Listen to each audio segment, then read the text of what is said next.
Coming up, lots of games developers running with the Olympic torch. But why? 10 indie games go head-to-head. And we let anarchy reign.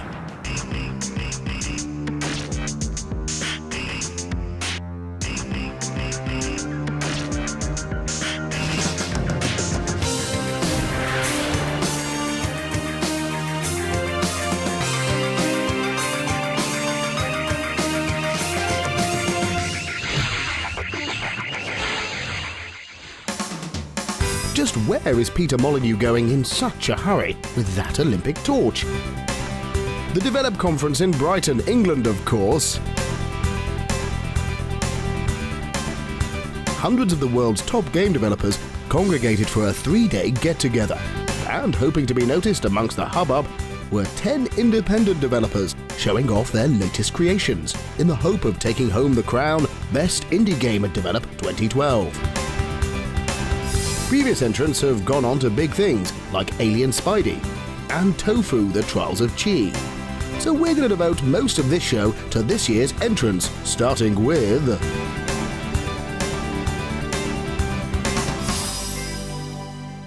Right, so Voxelians is essentially a 3D remake of the classic Space Invaders game. The entire world is built up of 3D cubes to give it a kind of retro feel, an 8-bit feel. The idea is that you just have to shoot down waves of the oncoming enemies. They occasionally drop power-ups, such as this one, which you can use to destroy larger numbers of them.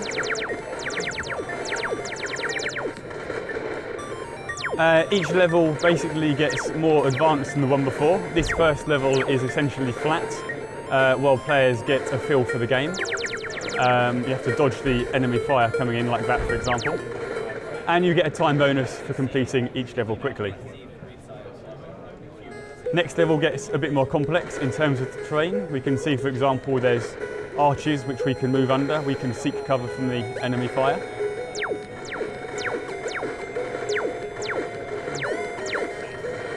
One thing you'll be able to notice, if we zoom in close, is that as the enemies fire, they actually destroy the terrain where it's being hit. So the terrain is actually eaten away by the enemy shots.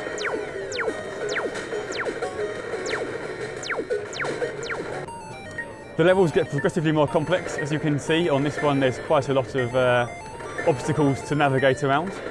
You can go underneath, you can see from any angle. It's quite difficult when there's a large number of enemies on the screen, but typically you get a power-up fairly soon and you can clear some of those enemies away and see more easily what's going on.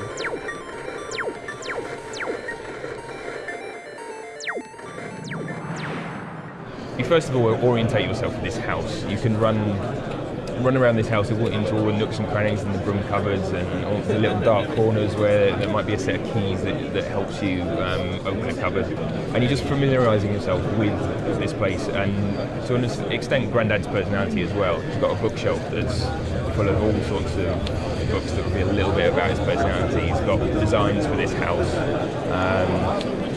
And he's got little notes and little clues that he's left for you, and it becomes slowly apparent that you've got to use these things around the house to build a wind turbine in the back garden, for example, and you've got to help restore power with a solar panel. The wires aren't completely fixed, so you've got to go in and do that. They're nice little logic puzzles, hopefully more like you might find in real life, where you have to use a bit of creativity. So one of the unique things about this game is the way that we built it, and as you can see from this photograph, we built it out of paper and card and glue, and that was everything from the house itself, which you can see we also used miniature lighting in and wired up, to the puzzles. And that's one of the piano puzzles, the lock puzzles. So we built all this and rigged it up in a studio. This is just us putting it together. You'll be able to see a few pictures closer up of how we've managed to integrate lighting into the thing. And this is it in situation in the studio.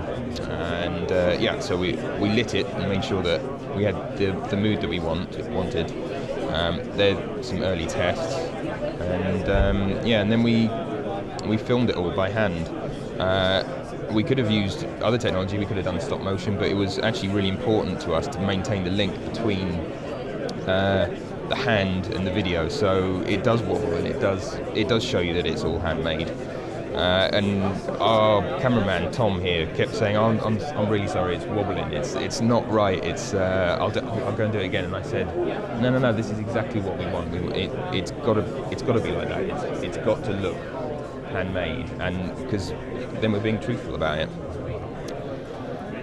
And there we go. That's just us putting it together. Because we're not shy, we took the opportunity to talk to the 10 teams taking part in the Develop Showcase about what it's like to be an indie game developer. There are a lot of people who say you're only an indie developer if you make games within the indie spirit or something amorphous like that. But I would say, you're only an independent developer if you actually are independent. You're not published by anybody but yourself. Well, we've kind of drifted into it ourselves because we were doing games, we were coding for other developers, and at the end of one of these terms of coding for another developer, we did our own game, and the freedom that you get to do what you like without having to run it past other people, it's like nothing we've done before, and we certainly want to do more of it. Yeah, the indie game scene feels like it's in a really good state at the moment. There's a lot of interesting ideas around them, and there's a good vibe to it all. Everyone is helping each other, everyone sharing ideas, sharing their experiences. It's a good place to be if you're creative. Creative freedom is all well and good, but it doesn't buy your trophy girlfriend that new pair of Jimmy Choos. So, does being an indie pay? That's always a problem. Well, our company's been running for 12 years, so we're probably one of the older ones around, and obviously we've found it to be fairly sustainable. We've not scored massive, but we've certainly scored bigger than we've ever scored before, and it's certainly more than funded itself and the sequel. Well, that's encouraging. So maybe indie games are more than just a flash in the pan after all. The indie games revolution, I think, has been driven by the rise of digital distribution. Steam largely started that, other distributors have followed. And so I think the answer to that question follows from, is digital distribution a flash in the pan? And to me, the answer is clearly no. I can't imagine a world where we would go back to the brick and mortar retail model. Digital distribution is here to stay. And I think as a result of that, indie games are here to stay as well. Phew, that's a relief. So we've seen 2 of the contenders for the crown of Best Indie Game of Develop 2012. Now let's meet some of the other gladiators.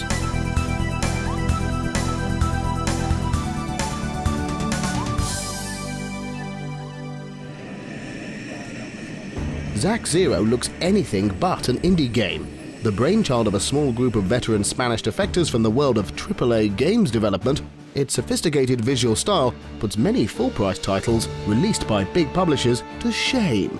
Aimed unusually for an indie game at the children's market, it's an old-school platformer. We are really fans of 8-bit era platformers, old-school platformers, so we decided to make that kind of game, but with actual graphics and actual technology. Featuring sophisticated enemies that track you. Some subtle uses of depth and 3D movement. Classic floating platforming sections. Some nifty environment smashing and route finding. This deserves to be much better known than it is. In fact, few games sum up both the benefits and the perils of indie game development better than Zack Zero. Here in Develop, only three people told us that they knew the game before, and the game was launched last January.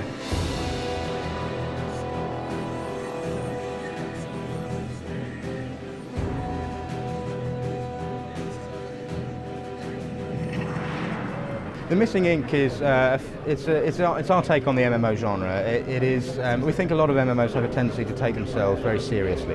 We wanted to make an MMO that was a little bit more mainstream, a little less targeted specifically for hardcore MMO players, and didn't take itself terribly seriously, which is one of the reasons that we've elected for the art style that we've gone for. So, this is The Missing Ink, and what I'm doing now is exploring the Ministry of Defending stories.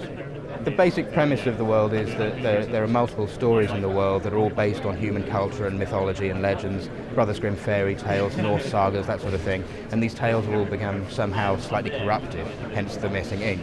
And your role as a member of a sort of secret Men in Black-like society called the Ministry of Defending Stories is to patrol the world, going through all the various quests and exploring the various different stories and setting things right and trying to fix them and put them back to how they should be. Perhaps persuading Rapunzel that a short haircut isn't for her.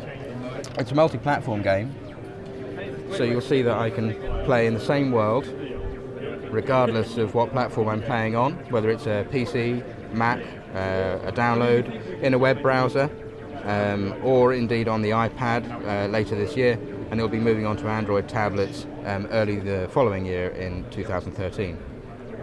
I'm going to give myself a quick heal there because this is quite a tough fight. There we go.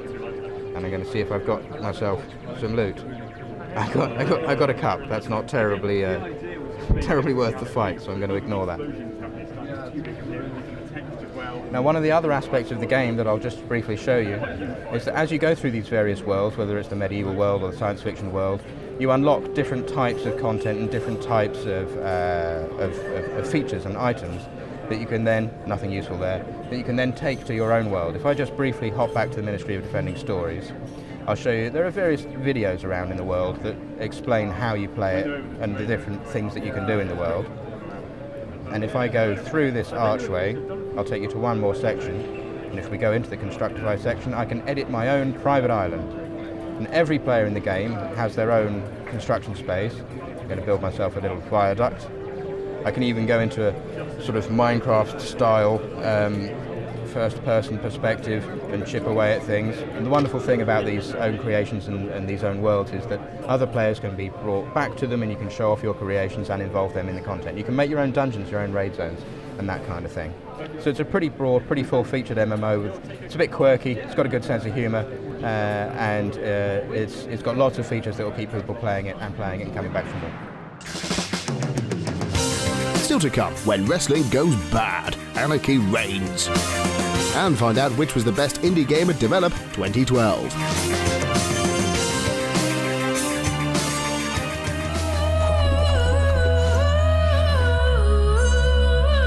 Remember Bayonetta?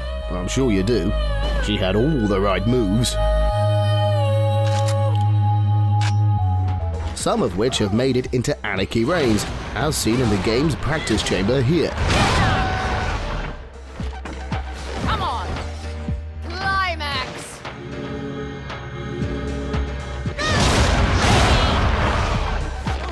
Bayonetta isn't the only familiar face in this wrestling-cum-combat game, whose release has now been delayed until 2013 in the West. Wow, only a year and a half late then.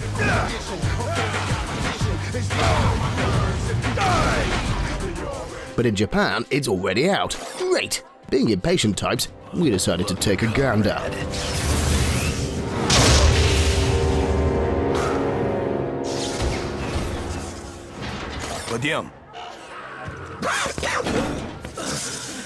When it comes to choosing a character, we went straight for the black path with Jack Kamen. Yeah, the dude from the ultra-violent Wii game Mad World. He's kick with a chainsaw.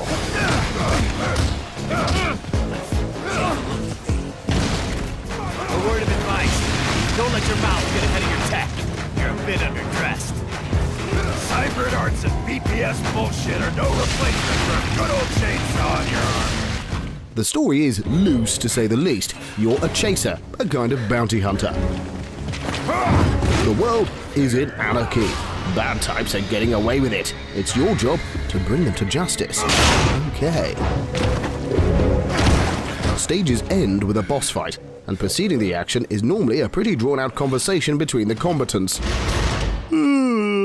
by that double saw you got on your arm, I'd say you're Mr. Jack Kamen. And if you haven't guessed, it's all pretty much arena-based.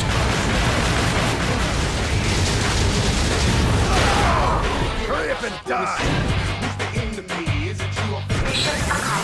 Selecting the black path at the beginning of the game gives you access to other black side characters. Some battles are fought as teams. Here we're taking on Cthulhu, a large mech boss. And when I say we, that's Jack, Big Bull, the one with the horns, and Rin, leader of the Crimson Dragons and a boss from Mad World.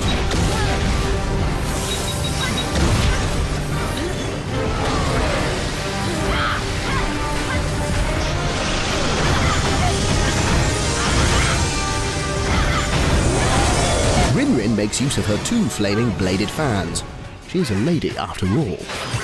And when Zero is uncovered as the baddie behind the Cthulhu beast, Rin brings out the big guns, a quad-chambered rocket launcher to be exact. What a gal! But it's her pyrotechnic skills that do for the robotic ninja in the end.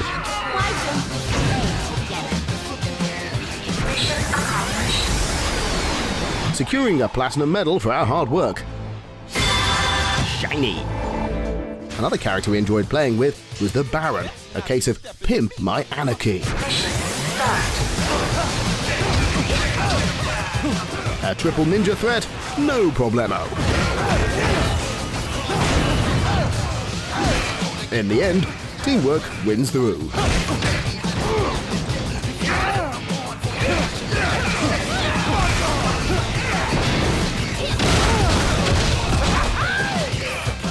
The game also has online multiplayer. Watch out, Arena Deathmatch on the way.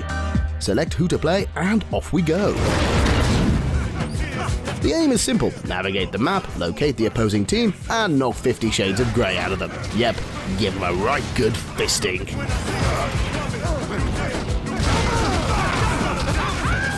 Multiplayer is fun, albeit a little bit confusing at times. Carnage!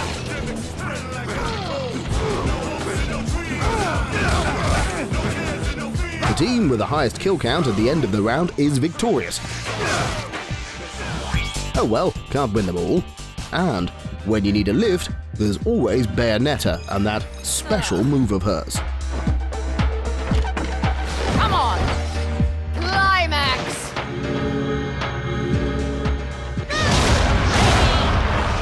I think we'd better leave it there.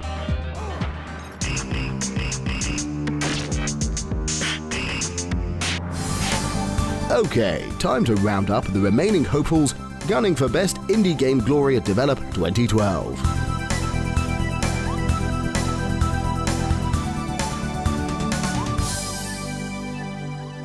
The main difference between this title and the previous title is the fog of war and the different units that we've got available. One of the new ones is the Technician, which allows you to put down different technologies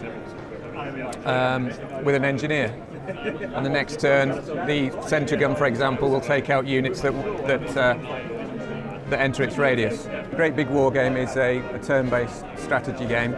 It's the sequel to Great Little War Game, which we had 2.5 million downloads of, and it consists of basically turn-based strategy with a whole stack of new units, different technologies that you can use, and most importantly is the cross-platform multiplayer aspect of the game, which allows us to play iOS versus Android versus PC with notifications on your phone when somebody finishes their turn.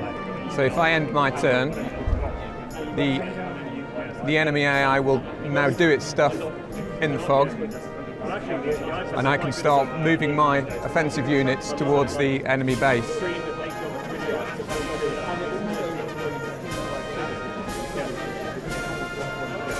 I create new units as long as I've got enough money.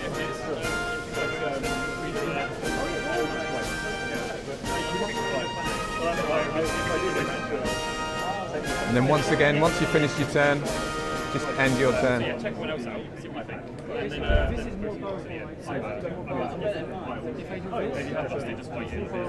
I'm now getting attacked by the enemy AI from within the fog of war.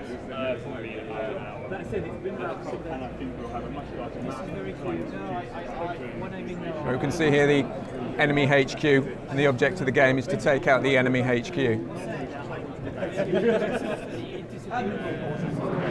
So Perspective is a first-person puzzle game that's also a 2D platformer. The player is able to switch in between 2D and 3D at any time. You've got this avatar, this 2D character that runs along the walls, but you've also got a first-person camera that you can move around. And as you can see, I can affect the environment in this way. So I don't want to take the long way head on. This takes too long. So I'm just going to look at it at a different angle, and I can just skip right over it really quickly. Another example of a puzzle here is this gap. Way too large for my character to jump over, but I can just get rid of that gap by not being able to see it. What you see is what you get, essentially. Up here is the objective to end the level, but as you can see, red blocks are in the way. If I try to jump across, I die. Quick respawn. Since it's a puzzle game, it's not really based on platforming skill, it's more about solving puzzles. So this puzzle is a little bit tricky, but what you have to do is just go down this hallway, turn around, and you've got a path that's created to be able to continue. At the end of every level, there's that objective for the 2D player, which opens up the blast doors for the 3D player to walk through. And then this next level just kind of elaborates on the core concept of being able to transfer from wall to wall. As you can see, the 2D character doesn't care how far away the wall is. He'll still transfer to whichever wall he's on.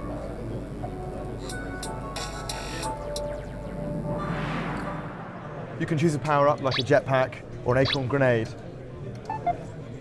Pay your entrance fee, and then it's off in the private jet to go and race against enemy squirrels. So International Racing Squirrels is a management racing sim where you have to build up a team of racing squirrels and get them to the top of the squirrel racing world. Because it's a management sim, you watch the race from above. There's a live, random and generated race commentary. I'm going to use the jetpack. Oh, what's she doing with that rocket launcher? Aggro Annie's taken second place. And her headphones have been pulled out. And I'm going to try the acorn grenade. She's throwing an acorn grenade. And the winner is Aggro Annie. So we've come first in our first race. We've boosted our squirrel stats, we've used up energy, we've earned some XP, and we've got some race winnings. It's also a consumer finance education game. You use real banking in the game. So to succeed in the game, you have to master that, as well as managing your misbehaving team of squirrels. Now it's back to the training facility.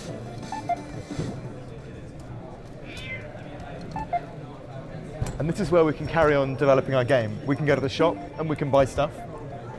There's everything from energy drinks, to goggles, to bling. The ultimate goal in the game is to build up a team of 2, 3 or 4 squirrels, to have the best squirrel homes for them to live in, to unlock all the activities, and to unlock all of the racetracks so you can travel around the world and race wherever you want to go. You can also go to the bank. You can look at how much cash you have and what your outgoings are going to be. So each month you're paying salary to your squirrels, you're paying rental on your homes, you're paying maintenance fees on any activities you have, and you're paying tax. Then you can open up different bank accounts as well.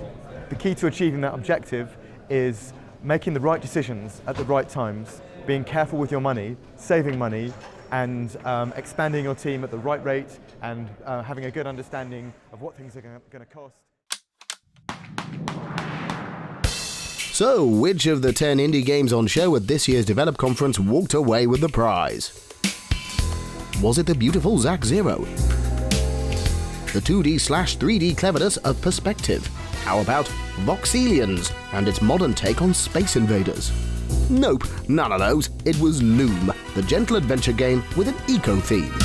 Just goes to show what you can do with some cardboard, a bit of paint, and a pair of scissors.